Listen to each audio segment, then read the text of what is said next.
আসসালামু আলাইকুম প্রিয় শিক্ষার্থীরা, ডেইলি 1 আওয়ার ইংলিশের আজকের এই ক্লাসে তোমাদের সকলকে স্বাগতম জানাচ্ছি। আমি Alamgir Kabir sir, writer, daily 1 hour English. তোমাদের সঙ্গে আজকে আলোচনা করব, তোমার স্ক্রিনে দেখতেই পাচ্ছ, কমপ্লিটিং সেন্টেন্স। আজকে কমপ্লিটিং সেন্টেন্সের লেকচার 3। আজকের এই ক্লাসের মধ্য দিয়ে আমাদের কমপ্লিটিং সেন্টেন্সের সেন্টেন্স এক্সপ্লানেশন শেষ হবে। পরবর্তী 4-5 নম্বর ক্লাসে আমরা দেখব বোর্ড কোশ্চেন সলভ, কিভাবে বোর্ড কোশ্চেন সলভ করতে হয়। যে শিক্ষার্থীরা একটু ধৈর্য সহকারে আজকের এই ভিডিওটি শুরু থেকে শেষ পর্যন্ত দেখবে, ইনশাআল্লাহ ভালো কিছু এখান থেকে শিখতে পারবে। তো দেরি না করে চলুন শুরু করা যাক আজকের এই ক্লাসটি। একটু খেয়াল করো, so that, so dot dot that এর অর্থ কি বোঝায়? এত যে। এখানে এই rules not important, not mandatory. আমাদের যে বিষয়টা দেখতে হবে সেটা দেখো, ইনকমপ্লিটিং সেন্টেন্স বলছে আই অ্যাম সো টায়ার্ড, বলছে আমি এতই দুর্বল। এখানে কি করতে হবে? একটা সো আছে, তার মানে দ্যাট নিতেই হবে। এটাকে হচ্ছে কোঅর্ডিনেটিং কনজাংশন বলে। সো ডট ডট তারপরে দ্যাট হয়। হ্যাঁ, আই এম সো টায়ার্ড, আমি এতই ক্লান্ত যে I can not stand up, আমি দাঁড়াতেই পারছি না। খেয়াল করো, এখানে এটা আছে প্রেজেন্ট টেন্স, যার ফলে এটাও হয়েছে কি প্রেজেন্ট টেন্স। অর্থাৎ এখানে ক্যান আছে কিন্তু ভার্বের প্রেজেন্ট ফর্ম। এখানে খেয়াল করো, আই ওয়াজ সো টায়ার্ড, আমি এতই দুর্বল ছিলাম যে, আই ওয়াজ সো টায়ার্ড, আমি এতই দুর্বল ছিলাম যে, that that sorry she was so tired, she was so tired that, সে এতই দুর্বল ছিল যে, শি ফেল অ্যাসলিপ ইমিডিয়েটলি, সে দ্রুতই কি ঘুমিয়ে পড়েছিল। এখানে এই যে অ্যাসলিপ আছে না, এখানে এই যে ফল থেকে ফেল, এখানে কিন্তু পাস্ট ফর্ম হয়েছে। ঠিক আছে, এখানে দেখো পাস্ট টেন্স, কারণ কি এই যে এটা পাস্ট টেন্স আছে। তাহলে দ্যাট এর পূর্বের অংশ যদি পাস্ট টেন্স হয়, তাহলে পরের অংশটাও পাস্ট টেন্স হবে। আমি আশা করছি তোমরা সো ডট ডট দ্যাট বুঝতে পেরেছো। এখানে এই রুলসে এটাই বলা আছে, সাবজেক্ট ভার্ব সো, এই যে পরে দ্যাট এবং সোর মাঝে অ্যাডজেক্টিভ হয়, তারপরে একটা সাবজেক্ট আমরা জানি, পরে একটা ক্লোজ তৈরি করতে যা যা উপাদান লাগবে, প্রথম ক্লোজে সাবজেক্ট ভার্ব লাগছে, তার মানে পরের ক্লোজেও আমাদের সাবজেক্ট ভার্ব লাগবে। কিন্তু এই অংশে ক্যান কুড দিয়ে উপযুক্ত একটা অর্থ দেয়, যার ফলে আমরা ক্যান কুড ইউজ করতে পারি। অনেক সময় ক্যান কুড ইউজ না করলেও সেন্টেন্স হয়। ওকে, এখন আমরা খেয়াল করি যে সো দ্যাট অথবা ইন অর্ডার দ্যাট এর অর্থ কি? যাতে বা ফলে। এর অর্থ কি ভাই? যাতে বা ফলে। একটু আমরা সেন্টেন্স গুলো খেয়াল করি। বলছে দেখো, দ্য ওয়ার্কার্স ওয়ার্ক হার্ড, বলছে দ্য ওয়ার্কার্স ওয়ার্ক হার্ড, কর্মীরা এতই পরিশ্রম করে যে, সো দ্যাট, যার ফলে, বলছে কঠোর পরিশ্রম, শ্রমিকরা কঠোর পরিশ্রম করে, ফলে বা যাতে, দে মে অথবা they can earn a decent salary, যাতে তারা একদম ভিন্ন ধরনের একটা স্যালারি পায়। ঠিক আছে, পেতে পারে। মে বা পেতে পারে, এটা সম্ভাবনা অর্থ, আর কেন আমরা এখানে ইউজ করতে পারি। আমি আশা করছি তোমরা এটা বুঝতে পেরেছো। এই অংশ আছে প্রেজেন্ট টেন্স, যার ফলে এখানে হয়েছে ক্যান অথবা মে। যদি এই অংশ পাস্ট টেন্স হতো, তাহলে কিন্তু মাইট হতো অথবা কুড হতো। আর পরের সেন্টেন্সটা দেখি, শি স্টাডিড হার্ড, সে কঠোর পরিশ্রম করেছিল, তাহলে কি? সো দ্যাট, ফলে কি বলতো, she could pass the exam, ফলে সে পরীক্ষায় পাস করতে পেরেছিল। খেয়াল করো পরের উদাহরণটা দেখো, হি সেভড মানি, সে টাকা জমিয়েছিল, ফলে ইন অর্ডার দ্যাট, এখানে আমরা কি দিতে পারি? সো দ্যাট বা ইন অর্ডার দ্যাট একই কথা। In order that he could buy new car, সে টাকা জমিয়েছিল, ফলে সে একটি নতুন গাড়ি কিনতে পেরেছিল। তার মানে প্রথম অংশ যদি কি হয়, প্রথম অংশ যদি হয় পাস্ট টেন্স, তাহলে পরের অংশটা পাস্ট টেন্স হয়, কিন্তু ক্যান কুড ইউজ করা বেটার। ওকে, আমরা পরেরটা একটু খেয়াল করি। সিন্স অ্যাজ অর্থ কি দিবে? যেহেতু অথবা কারণ। এর অর্থ আরেক দিতে পারে বিকজ। কি অর্থ দিতে পারে? বিকজ অর্থ দিতে পারে। এখানে কি অর্থ দিতে পারে ভাইয়া? বিকাশ অর্থ দিতে পারে। আমরা एग्जांपल দেখি, ইনকমপ্লিট সেন্টেন্স দেখি। অ্যাজ হি নোস ইংলিশ, এর অর্থ কি হবে? কারণ সে ইংলিশ জানে? নো, যেহেতু সে ইংলিশ জানে, he may get a good job. এখানে মে হচ্ছে মোডাল অক্সিলারি ভার্ব, যার ফলে এখানে ভি ওয়ান হয়েছে গেট। তাহলে সে ইংলিশ জানে, ফলে সে একটি ভালো জব পেতে পারে। আমি আশা করছি তোমরা এটা বুঝতে পেরেছো। সিন্স ইট ইজ রেইনিং, যেহেতু এখন বৃষ্টি হচ্ছে, তাহলে কি? We should stay indoors. এখানে খেয়াল করে, এটা কিন্তু প্রেজেন্ট টেন্স আছে, এটা কিন্তু পাস্ট টেন্স হয়েছে। আমি কি বলছি? যে যদি প্রথম অংশটা প্রেজেন্ট টেন্স হয়, তার পরের অংশ যে কোনো টেন্স হতে পারে, সেটা নির্ভর করে ভার্বের মুডের উপর।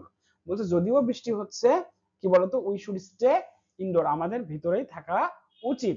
খেয়াল করো তারপরে, I did not call you, আমি তোমাকে কল দেইনি, সিন্স, যেহেতু, বলছে যেহেতু আমি ব্যস্ত ছিলাম, আমি খুবই ব্যস্ত ছিলাম। দেখো এখানে কিন্তু অর্থটা খুবই গুরুত্বপূর্ণ। তুমি যদি এই শব্দের অর্থটা ভালোভাবে না জানো, তাহলে কিন্তু তুমি এই সেন্টেন্স গুলোর অর্থ পারবা না। তুমি সেন্টেন্সের অর্থ যদি ভাইয়া সঠিকভাবে না পারো, তাহলে তুমি কমপ্লিটিং সেন্টেন্স পারবা না। খুবই গুরুত্বপূর্ণ একটি বিষয়। ওকে, এরপর আমরা দেখি সিন্স অতীতের একটা সময় বোঝায় কিভাবে, খেয়াল করো। একটি ইনকমপ্লিট সেন্টেন্স দেখি, ইট ইজ 10 ইয়ার্স সিন্স, বলছে অনেক দিন হয়ে গেল। এখানে কিন্তু হবে না যে যেহেতু অনেক দিন হয়ে গেল, হ্যাঁ অনেক দিন হয়ে গেল, আই মিট হিম, আমি তার সাথে দেখা করিনি। কি আছে, এটা আছে প্রেজেন্ট টেন্স, কিন্তু এটা পাস্ট টেন্স হচ্ছে কেন? কারণ এই সিন্স থাকার কারণে এই অংশ দ্বারা এখন এমন একটা ঘটনা বোঝাচ্ছে যে অতীতের একটা ঘটনা, ঠিক আছে, বা অতীতের একটা ঘটনা বর্ণনা করা হচ্ছে, ফলে পরের অংশটুকু হয়েছে পাস্ট ইনডিফিনাইট টেন্স। ওকে, এখন আমরা দেখব বিফোর আফটার, খুব গুরুত্বপূর্ণ একটি টপিক এটা, বিফোর আফটার। খেয়াল করো যে সাবজেক্ট, অর্থাৎ সাবজেক্ট প্রথমটা হবে পাস্ট পারফেক্ট বা প্রেজেন্ট পারফেক্ট, যে কোনো টেন্স হতে পারে, তাহলে পরেরটা হবে পাস্ট ইনডিফিনাইট। প্রথমটা যদি প্রেজেন্ট পারফেক্ট হয়, পরের সেন্টেন্সটা কি হবে? Present indefinite. প্রথমটা যদি হয় পাস্ট পারফেক্ট, তাহলে পরেরটা হবে কি? Past present indefinite. প্রথমটা যদি হয় প্রেজেন্ট ইনডিফিনাইট, তাহলে পরেরটা হবে প্রেজেন্ট ইনডিফিনাইট। আমি আশা করছি তোমরা বুঝতে পেরেছো। খেয়াল করো, I had read the letter, বলছে আমি চিঠিটি পড়িয়াছিলাম, তার মানে এটা হচ্ছে পাস্ট পারফেক্ট, তারপরটা কি হবে? Past indefinite. আই বার্নড ইট, বলছে আমি চিঠিটি পড়ার পরে, এখানে বিফোর বলছে আমি চিঠিটি পড়ার পূর্বেই কি করেছি? আমি পুড়িয়ে দিয়েছিলাম, ঠিক আছে। আবার খেয়াল করি এখানে, এখানে আফটার আছে, কি বলছে? আই হ্যাড রিড ইট, বলছে আমি এটা পড়িয়াছিলাম। আই বার্নড দ্য লিটার, বলছে আমি লিটারটি পড়ার পরে এটা পুড়িয়ে ফেলেছিলাম। আমি আশা করছি তোমরা এটা বুঝতে পেরেছো, কারণ এটা হচ্ছে পাস্ট পারফেক্ট, পাস্ট ইনডিফিনাইট, পরেরটা হচ্ছে পাস্ট পারফেক্ট। যে কোনো একটা পাস্ট পারফেক্ট হলে একটা পাস্ট ইনডিফিনাইট হবে, এটা তোমাদের মাথায় রাখতে হবে। এখানে খেয়াল করো, উইথ এ ভিউ টু, এখানে আরো কিছু শব্দ আছে, যেমন অবজেক্ট টু, সাবজেক্ট টু, তারপরে হচ্ছে ইন অর্ডার টু, এরপরে আরো কি হতে পারে, যে অনেক সেন্টেন্স আছে এরকম, হ্যাঁ ওয়ার্ড আছে, যেমন হচ্ছে তোমার অ্যাকাস্টম টু, এই শব্দগুলো যদি থাকে, তখন এই টুটা প্রেপজিশন হিসেবে ইউজ করে। বাট টুর পরে কখন ভার্ব বানানো হয়? যখন ইনফিনিটিভ হয়, তারপরে এমন একটা অর্থ দিবে যে তে কথা চলে আসবে। বাংলায় যদি আমরা করি তাহলে তে কথাটা আসবে, হ্যাঁ, তখন আমাদের কি ভার্বের প্রেজেন্ট ফর্ম হবে। বাট এগুলো যখন প্রেপজিশন হিসেবে ইউজ হবে, এখানে উইথ এ ভিউ টু এখানে প্রিপজিশন হিসেবে ইউজ হওয়ার কারণে কি হবে? এরপরে ভার্বের সাথে আইএনজি যুক্ত হবে। আমি আবারও বলছি যে উইথ এ ভিউ টু উদ্দেশ্য বোঝাতে কিন্তু ব্যবহৃত হয়। খেয়াল করো, he saved money with a view to, with a view to মানে উদ্দেশ্য বোঝাতে, তাই না? সে টাকা জমিয়েছিল কি? To buying a new car, সে একটি নতুন কার কেনার উদ্দেশ্যে টাকা জমিয়েছিল। তাহলে খেয়াল করো, এখানে আমরা কিন্তু একটা ফ্রেজ তৈরি করেছি, টুর পর এখানে ভার্বের সাথে আইএনজি। কেন আইএনজি হয়েছে আমি আশা করছি তোমরা এটা বুঝতে পেরেছো। They planted trees with a view to, তারা কি বৃক্ষরোপণ করেছিল কি? প্রোটেক্টিং দ্য এনভায়রনমেন্ট, তাহলে পরিবেশকে রক্ষা করার জন্য, উদ্দেশ্যে, এখানে কিন্তু করতে হবে না, পরিবেশকে রক্ষা করার উদ্দেশ্যে তারা বেশি বেশি বৃক্ষরোপণ করেছিল। আমি আবারও বলছি, অর্থটা কিন্তু খুবই গুরুত্বপূর্ণ। এই অর্থ যদি সঠিকভাবে বুঝতে না পারো, তাহলে বাক্যের অর্থ কিন্তু সঠিক হবে না। খেয়াল করো, হি শি স্টাডিজ হার্ড, এটা প্রেজেন্ট ইনডিফিনাইট টেন্স আছে। উইথ এ ভিউ টু, সে কঠোর পরিশ্রম করেছিল, with a view two getting scholarship, বলছে সে অনেক পড়াশোনা করেছিল, সে স্কলারশিপ পাওয়ার উদ্দেশ্যে। অর্থ কিন্তু আবারও বলছি, অর্থ কি আসবে? উদ্দেশ্য কথাটা চলে আসবে। ওকে, এখন আমরা দেখব রিলেটিভ প্রোনাউন। এটা খুবই গুরুত্বপূর্ণ একটি টপিক। এই টপিক থেকে অ্যাডমিশন এবং এইচএসসি দুই জায়গাতেই কোশ্চেন হয়ে থাকে। বলছে কি, বাক্যের ভিতরে কোনো একটি নতুন তথ্য যুক্ত করার জন্য রিলেটিভ প্রোনাউন ব্যবহার করা হয়। রিলেটিভ প্রোনাউন দুইটি ক্লোজকে যুক্ত করে কমপ্লেক্স সেন্টেন্স তৈরি করে। খেয়াল করো একটু, বলছে রিলেটিভ প্রোনাউনের পরে ভার্ব সাধারণত তার পূর্বের অ্যান্টিসিডেন্ট, এই যে এগুলো কথা একটু খেয়াল রাখো, আমি একটু পরে এগুলো বলতেছি। প্রিয় শিক্ষার্থীরা, মাত্র 10-15 মিনিটের ক্লাস, তোমরা যদি এটা খাতা কলম নিয়ে করতে পারো, আমার মনে হয় this class will be very effective for you. Okay, খেয়াল করো, যদি কি হয় পারসন অর থিং, অ্যান্টিসিডেন্ট কথা বলছে, আমি এখানে উদাহরণটা নিয়ে আসি, তাহলে বুঝতে পারবে। খেয়াল করো, এখানে হু ইউজ হয়েছে, আমি এখানে তোমাদের বিষয়টা বুঝাচ্ছি, এই অংশটুকু এবং এই অংশটুকু। কি বলছে? রিলেটিভ প্রোনাউন, এখানে খেয়াল করো, আমি একটু একটু করে পড়ি। রিলেটিভ প্রোনাউনের পরে ভার্ব সাধারণত তার পূর্ববর্তী অ্যান্টিসিডেন্ট, তাই কি? এই যে এখানে আই হচ্ছে অ্যান্টিসিডেন্ট, কোথায়? রিলেটিভ প্রোনাউনের পূর্বে যেটা থাকবে, হ্যাঁ, রিলেটিভ প্রোনাউনের পরের ভার্ব, মানে এই যে এই ভার্বটা কি হবে? এই অ্যান্টিসিডেন্ট অনুযায়ী হবে। এখানে আই আছে না, এই জন্য এখানে এম হয়েছে। এটাকে বলা হয় অ্যান্টিসিডেন্ট। এটাকে কি বলা হয়? অ্যান্টিসিডেন্ট, রিলেটিভ প্রোনাউনের পূর্বে যে নাউনটা থাকে। আর একটা বিষয় খেয়াল করো, ইট ইজ বা দিস ইজ দিয়ে যদি কোনো সেন্টেন্স গঠন হয়, তাহলে এরপরে সাবজেক্টিভ হয়, তখন এটা ইন্ট্রোডাক্টরি ইট অথবা দেয়ার হিসেবে কাজ করে। আমাদের এটা মাথায় রাখতে হবে। ওকে, পরে খেয়াল করো, এই যে এই ভার্বটা কিভাবে হয়েছে, আবারও আমি বলছি, খেয়াল করো একটু যে এই ভার্বটা এখানে কিভাবে হয়েছে। দেখো এই ভার্বটা হয়েছে, এই যে আই হচ্ছে অ্যান্টিসিডেন্ট, এই অ্যান্টিসিডেন্টের কারণে এখানে ভার্বটা হয়েছে। আমি আশা করছি তোমরা এটা বুঝতে পেরেছো।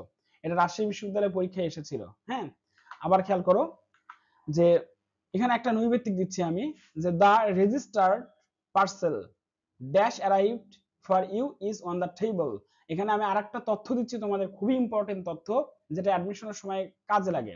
এখানে খেয়াল করো একটু তোমরা, যে দেখো যে এখানে এই যে দা রেজিস্টার্ড পার্সন, এটা কিন্তু পুরোটা একটা নাউন ফ্রেজ, ঠিক আছে। আর রিলেটিভ প্রোনাউন সর্বদাই তার অ্যান্টিসিডেন্টের পরেই বসে। এখানে দেখো এই যে রেজিস্টার্ড পার্সন, এটা কিন্তু একটা কি আছে, বস্তু। যদি কি হয় অ্যান্টিসিডেন্ট, এটাই কিন্তু অ্যান্টিসিডেন্ট, বস্তু হয়, তাহলে হুইচ অথবা দ্যাট হতে পারে। কখন দ্যাট হবে, কখন হুইচ হবে, যদি এই পাশে এই ভার্বের সাবজেক্ট না থাকে রিলেটিভ প্রোনাউনের পরের অংশের, তাহলে হবে হুইচ, এখানে বস্তু হতে হবে। হ্যাঁ, আর যদি এখানে কি থাকে, এই জায়গায় যদি সাবজেক্ট থাকে, তাহলে কিন্তু দ্যাট অথবা কি হতে পারতো, দ্যাট হতে পারতো। আমি আশা করছি তোমরা এটা বুঝতে পেরেছো। তার মানে এখানে আমার ব্যাখ্যা অনুযায়ী এখানে তার কি হচ্ছে, খেয়াল করো তো, যে the registered person which arrived for you is on the table, এখানে কিন্তু হুইচ হবে। আমি আশা করছি তোমরা বুঝতে পেরেছো। আর আবার আরেকটা কথা বলি, এই জায়গায় যদি এই জায়গায় যদি দ্যাট থাকতো, তাহলে কিন্তু দ্যাট হইতো, ঠিক আছে। দ্যাট নাই বিধায় এখানে কিন্তু কি হয়েছে, হুইচ হয়েছে। পরের সেন্টেন্সটা একটু আমরা দেখি, যে এভরিওয়ান নিউ দ্য পোয়েট, বলছে প্রত্যেককেই কবিকে চেনে। এখানে দ্য পোয়েট কিন্তু অ্যান্টিসিডেন্ট, খেয়াল করো এই যে এখানে ফাঁকা জায়গা আছে।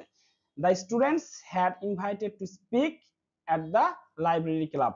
এখানে একটা জিনিস খেয়াল করো, এই যে দেখো এখানে কিন্তু এই ভার্বের সাবজেক্ট আছে এবং এখানে অ্যান্টিসিডেন্ট আছে। তার মানে অ্যান্টিসিডেন্ট হচ্ছে ব্যক্তিবাচক এবং পরে এই ভার্বের সাবজেক্টও আছে।